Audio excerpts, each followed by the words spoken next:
Voici la troisième génération du Honda SH300, un scooter grande roue malheureusement peu représenté en France, contrairement à l'Italie où il domine le marché. Les habitués du précédent modèle seront comblés par cette nouvelle mouture qui se bonifie notamment au niveau du confort et des aspects pratiques.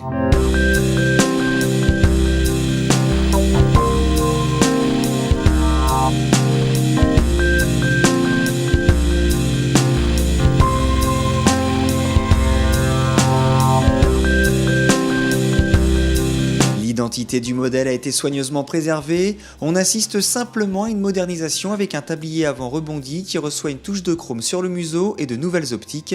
Elles intègrent toujours les clignotants mais les feux de position sont remplacés par des bandeaux lumineux à LED.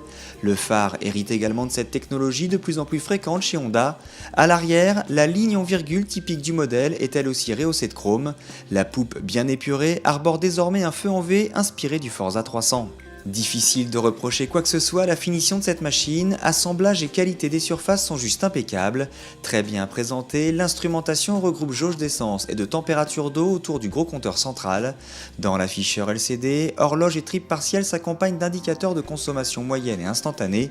La vraie nouveauté en matière d'équipement est cette Smart Key, clé électronique de type automobile. Elle reste en poche et permet d'actionner un bouton rotatif qui remplace le contacteur à clé traditionnel. Grâce au cadre remanié, le coffre accueille un casque intégral, un très bon score pour le genre. On y trouve aussi une prise 12 volts et le bouchon de réservoir est toujours situé sous la selle. Comme toujours, le porte-paquet permet la pose d'un top case sans platine et le plancher plat est bien pratique pour transporter un sac à dos. Détail intéressant, la présence de ce petit vide-poche à gauche du tablier. En dynamique, le SH300 c'est une agilité digne d'un 125 qui demeure sur ce modèle 2015 malgré son empattement rallongé de 16 mm. Parfaitement posé sur ses roues de 16 pouces, il digère les zones pavées sans sourciller d'autant que l'amortissement nous semble nettement plus prévenant. La position de conduite reste par ailleurs très naturelle et la garde au genou suffit au grand gabarit. Le freinage se contente d'un ABS classique pas trop interventionniste, si l'on peut regretter le confort d'usage de l'ABS-CBS Honda, les deux disques restent bien suffisants pour stopper efficacement le SH. Le mordant est très progressif à l'attaque du levier qu'il faut empoigner fermement sur les forts ralentissements. Le monocylindre de 279,1 cm3 répond aux normes Euro 4, sa puissance et son couple sont en légère baisse, avec respectivement 25 chevaux à 7500 tours minute et 25,5 Nm à 5000 tours minute. Grâce à des choix techniques basse friction, le SH revendique une consommation en baisse de près de 9%.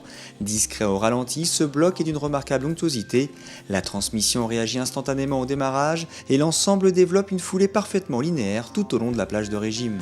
Alors certes, le prix de ce nouveau SH est alourdi de 200 €, mais ce tarif est largement justifié par la qualité d'ensemble. Pour se déplacer en ville et battre un peu la campagne, voici un outil proche de la perfection.